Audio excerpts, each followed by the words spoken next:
excited to read Little Women. It's been a long time. I hope you like it. Christmas won't be Christmas without any presents, grumbled Joe, lying on the rug. It's so dreadful to be poor, sighed Meg, looking down at her old dress.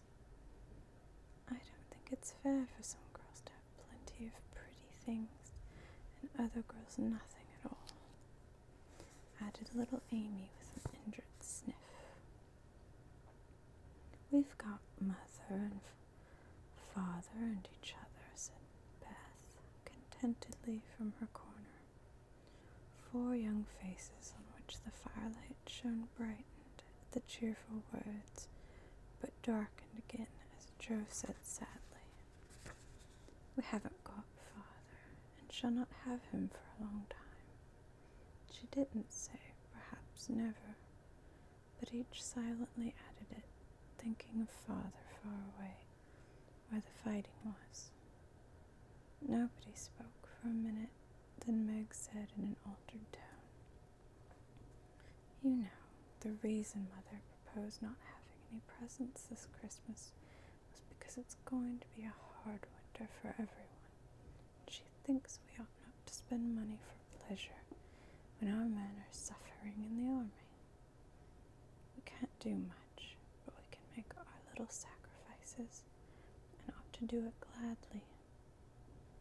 But I'm afraid I don't," said Meg, as she shook her head and thought regretfully of all the pretty things she wanted.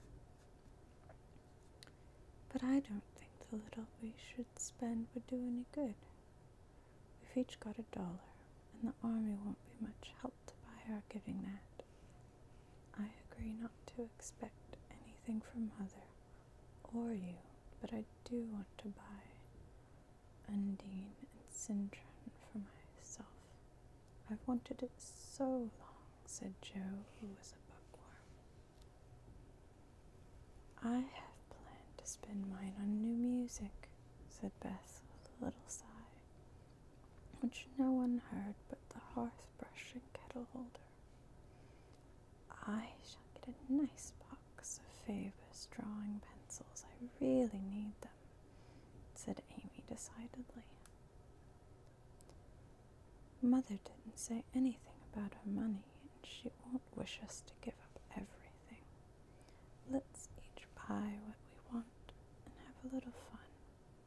I'm sure we worked hard enough and earned it," cried Joe, examining the heels of her shoe in a gentlemanly manner. "I know I do, teaching those tiresome children nearly all day when I'm longing to enjoy myself at home," began Meg in the complaining tone again. "You don't have half such a hard time as I do," said Joe. "How would you like to be shut up for hours with a nervous, fussy old lady who keeps you trotting and is never satisfied and worries till you are ready to fly out the window or cry? It's naughty to fret, but I do think washing dishes and keeping things tidy is the worst work in the world. It makes me cross, and my hands get so stiff I can't practice well at all." And Beth looked at her rough hands with a sigh that anyone could hear that time. "I don't believe any of you suffer as I do," cried Amy, "for you don't have to go to school with impertinent girls who plague you if you don't know your lesson, and laugh at your dresses, and label your father if he isn't rich, and insult you when your nose isn't nice." "If you mean libel, I'd say so, and not talk about labels as if Papa was a pickle bottle," advised Joe, laughing. "I know what I mean, and you needn't be so satirical about it. It's proper to use good words and improve your vocabulary," returned Amy with dignity. "Don't peck at one another, children. Don't you wish we had the money Papa lost when we were little, Joe? Dear me, how happy and good we'd be if we had no worries," said Meg, who could remember better times. "You said the other day you thought we were a deal happier than the king children, for they were fighting and fretting all the time, in spite of their money. So I did, Beth. Well, I think we are, for although we do have to work, we make fun for ourselves, and are a pretty jolly set, as Joe would say. Joe does use such slang words, observed Amy with her approving look, the long figure stretched out on the rug. Joe immediately sat up and put her hands in her pocket and began to whistle. Don't, Joe, it's so boyish. That's why I do it. I detest rude, unladylike girls. I hate affected niminy-piminy chits. Birds in their little nest agree, sang Beth. The peacemaker with such a funny face, with both sharp voices softened to a laugh, and the pecking ended for that time. Really, girls, you are both to be blamed, said Meg, beginning to lecture in her elder sisterly fashion. You are old enough to leave off boyish tricks and to behave better, Josephine. It didn't matter so much when you were a little girl, but now you're so tall and you turn up your hair, and you should remember that you are a young lady. I'm not. And if turning up my hair makes me want to wear it in 2 tails till I'm 20, cried Jo, pulling off her net and shaking down a chestnut mane. I hate to think I've got to grow up and be Miss March and wear long gowns and look prim as a China Aster. It's bad enough to be a girl anyway when I like boys' games and work and manners. I can't get over my disappointment in not being a boy, and it's worse than ever now, for I'm dying to go and fight with Papa. I can only stay at home and knit like a poky old woman. And Jo shook the blue army sock till the needles rattled like castanets, and her ball bounded across the room. Poor Jo. It's too bad, but it can't be helped, so you must try to be contented with making your name boyish and playing brother to us girls, said Beth, stroking the rough head at her knee with a hand that all the dishwashing and dusting in the world could not make ungentle in its touch. As for you, Amy, continued Meg, you are altogether too particular and prim. Yours are funny now, but you'll grow up an affected little goose if you don't take care. I like your nice manners and refined ways of speaking, and you don't try to be elegant, but your absurd words are as bad as Joe's slang.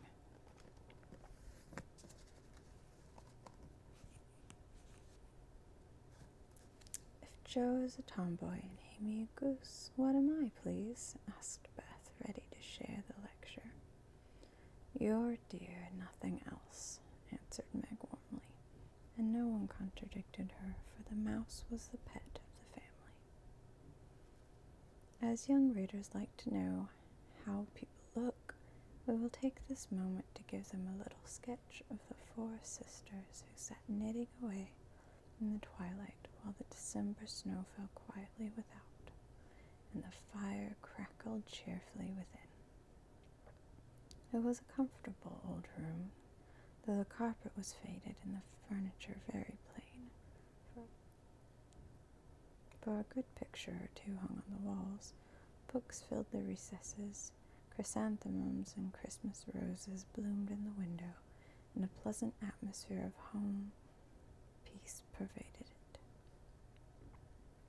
Margaret, the eldest of the 4, was 16 and very pretty, being plump and fair with large eyes, plenty of soft brown hair, a sweet mouth, and white hands of which she was rather vain.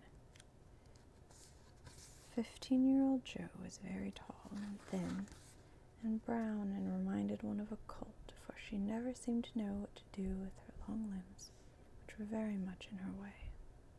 She had a decided mouth and a critical nose, and sharp gray eyes which appeared to see everything and were by turn fierce, funny, or thoughtful. Her long, thick hair was her one beauty. It was usually bundled into a net to be out of her way. Round shoulders had Jo, big hands and feet, and flyaway look to her clothes, and the unconventional appearance of a girl who was rapidly shooting into a woman and didn't like it. Elizabeth, or Beth as everyone called her, was a rosy, smooth-haired, bright-eyed girl of 13 with a shy manner and a timid voice and a peaceful expression which was seldom disturbed. Her father called her Little Tranquility, and the name suited her excellently, for she seemed to live in a happy world of her own, only venturing out to meet the few whom she trusted and loved. Amy, though, the youngest, was a most important person, in her own opinion at least.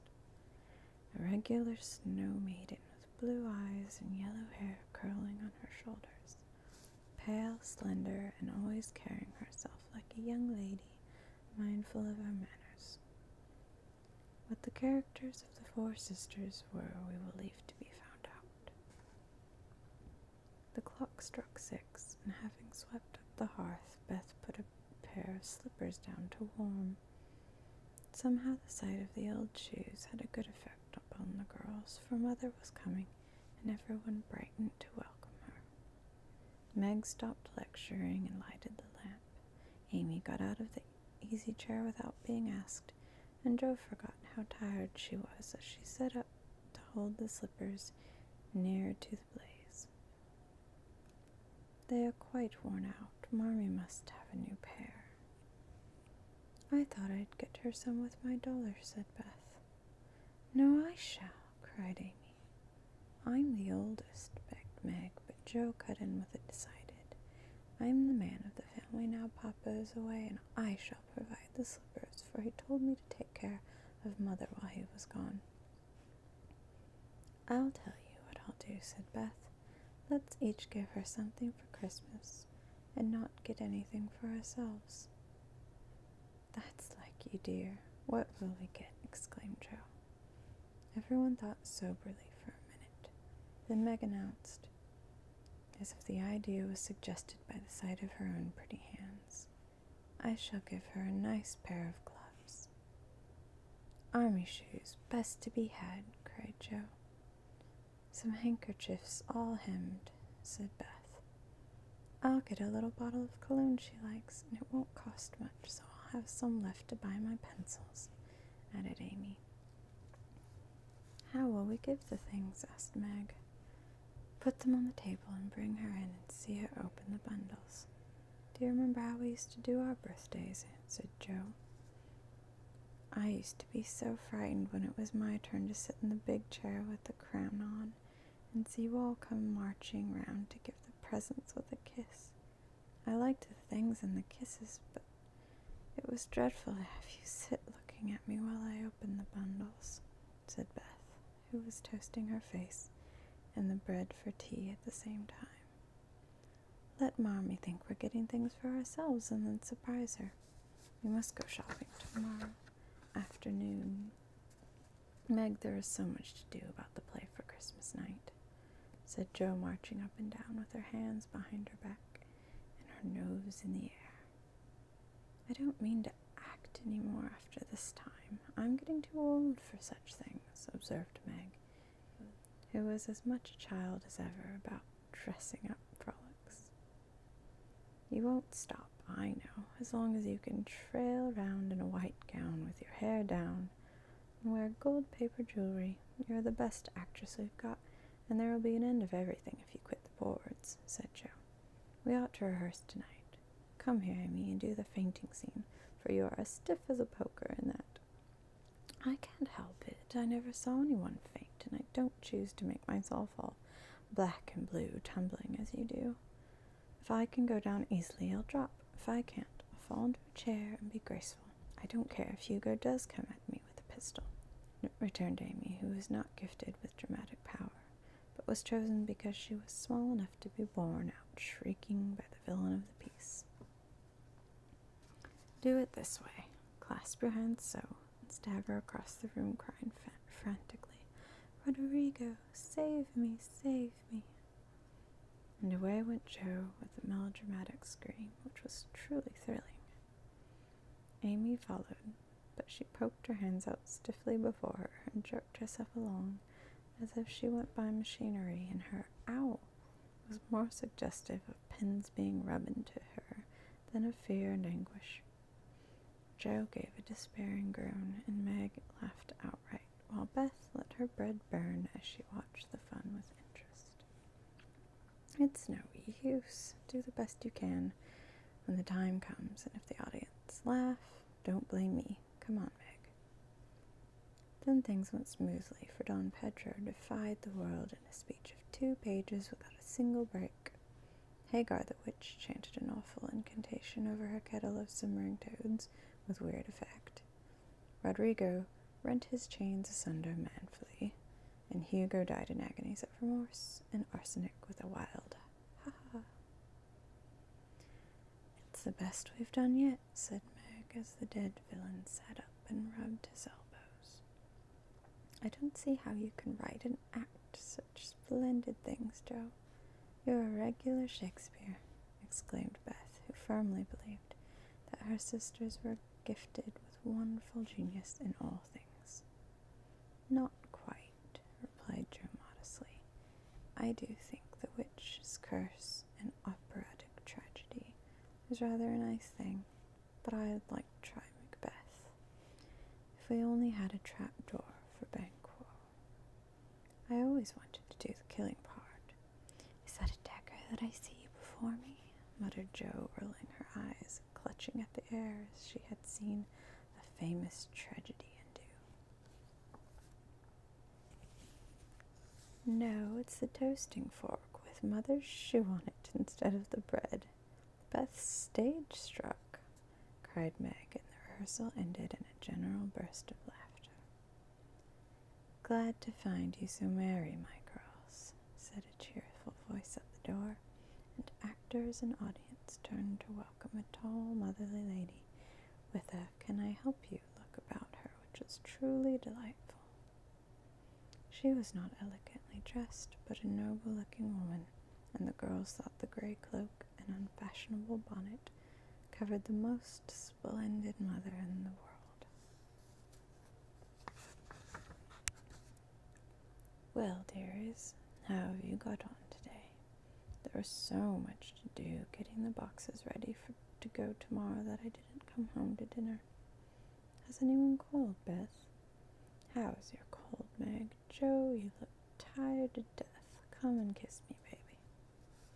While making these maternal inquiries, Mrs. March got her wet things off, her warm slippers on, and sitting down in the easy chair, drew Amy to her lap, preparing to enjoy the happiest hour of her busy day. The girls flew away, trying to make things comfortable, each in her own way. Meg arranged the tea table.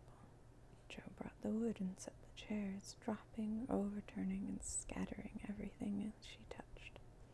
Beth trotted to and fro between parlor and kitchen, quiet and busy, while Amy gave directions to everyone as she sat with her hands folded. As they gathered about the table, Mrs. March said with a particularly happy face, "I've got a treat for you after supper." A quick, bright smile went round like a streak of sunshine. Beth clapped her hands, regardless of the biscuit she held, and Jo tossed up her napkin, crying, a letter, 3 cheers for Father." "Yes, a nice long letter. He is well, and thinks he shall get through the cold season better than we feared. He sends all sorts of loving wishes for Christmas, and an especial message to you girls," said Mrs. March, patting her pocket, as if she had got a treasure there. "Hurry and get done. Don't stop to quirk your little finger and simper over your plate, Amy," cried Jo, choking on her tea and dropping her bread butter side down on the carpet in her haste to get at the treat. Beth ate no more, but crept away to sit in her shadowy corner and brood over the delight to come, till the others were ready. "I think it was so splendid in Father to go as a chaplain when he was too old to be drafted and not strong enough for a soldier," said Meg warmly. Don't I wish I could go as a drummer, a vivon, what's its name, or a nurse, so I could be near him and help him, exclaimed Joe with a groan. It must be very disagreeable to sleep in a tent and eat all sorts of bad-tasting things and drink out of a tin mug, sighed Amy.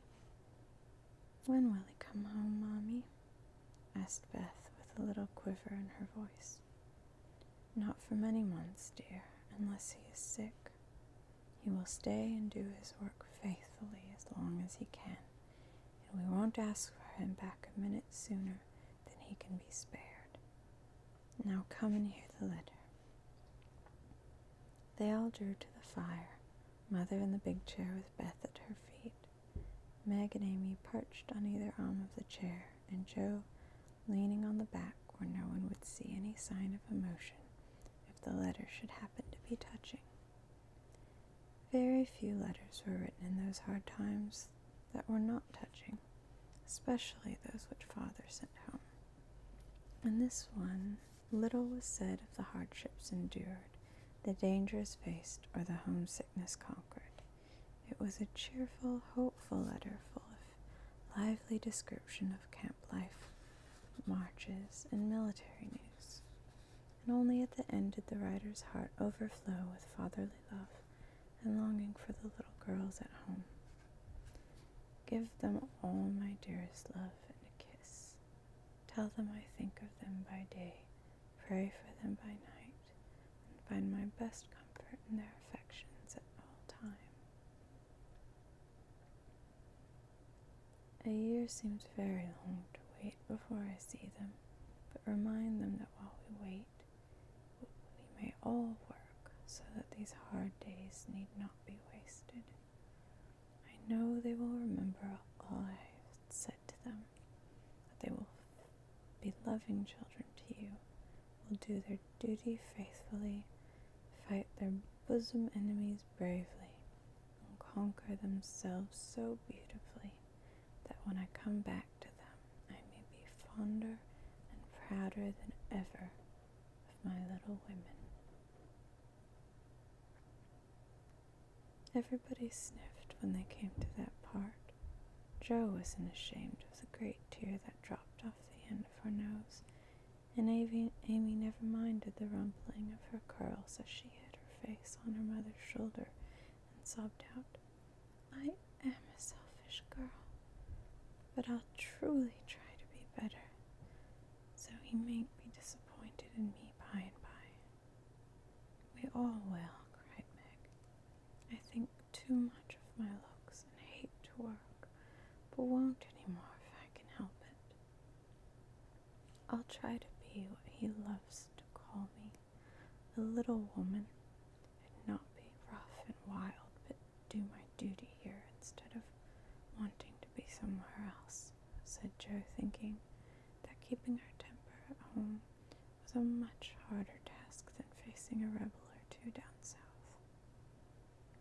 Beth said nothing, but wiped away her tears with the blue army sock and began to knit with all her might, losing no time in doing the duty that lay nearest her, while she resolved in her quiet little soul to be all that Father hoped to find her when the year brought round the happy coming home. Mrs. March broke the silence that followed Joe's words by saying in her cheery voice, Do you remember how we used to play Pilgrim's Progress when you were little things? Nothing delighted you more than to have me tie my piece bags on your backs for burdens, give you hats and sticks and rolls of paper, and let you travel through the house from the cellar, which was the city of destruction, up to the housetop, where you had all the lovely things you could collect to make a celestial city.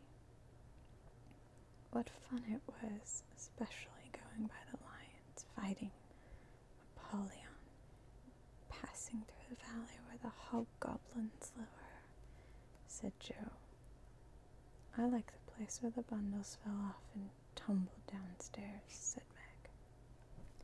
My favorite part was when we came out flat roof where flowers and arbors and pretty things were, and all stood and sung for joy up there in the sunshine, said Beth, smiling as if that pleasant moment had come back to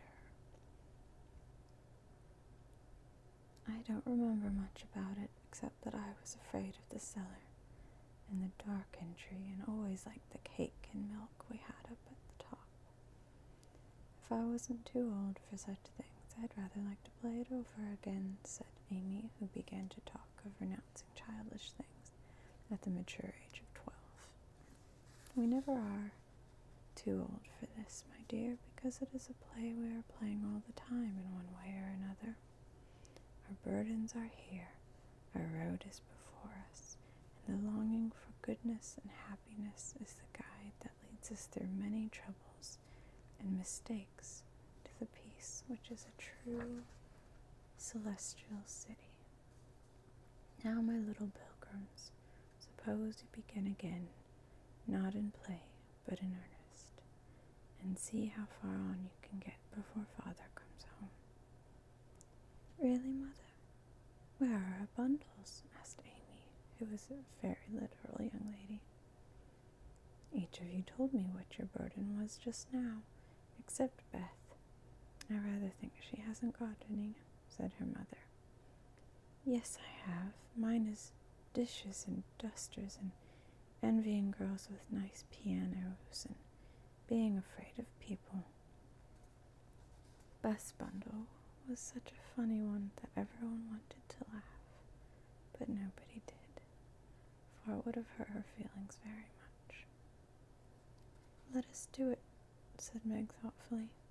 It is only another name for trying to be good, and the story may help us, for though we do want to be good, it's hard work, and we forget and don't do our best. We were in the slough of despond tonight, and Mother came and pulled us out as help did in the book. We ought to have our roll of directions like Christian. What shall we do about that? Asked Joe, delighted with the fancy which lent a little romance to the very dull task of doing her duty. Look under your pillows, Christmas morning, and you will find your guidebook, replied Mrs. March.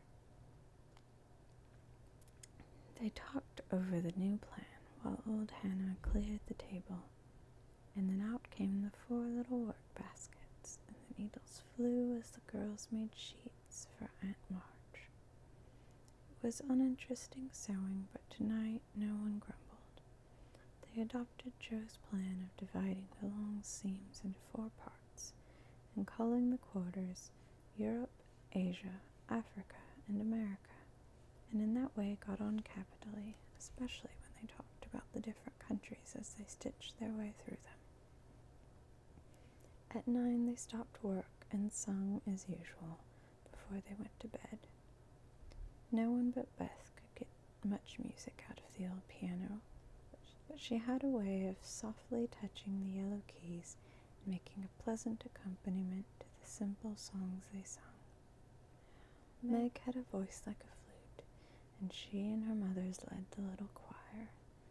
Amy chirped like a cricket, and Jo wandered through the airs at her own sweet will, always coming out at the wrong place with a croak or quaver that spoilt the most pensive tune. They had always done this from the time they could lisp, crinkle, crinkle, idle ta, and it had become a household custom, for the mother was a born singer.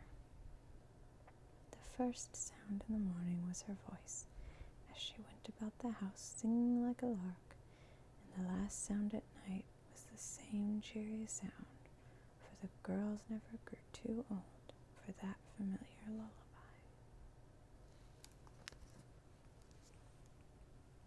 That was chapter 1.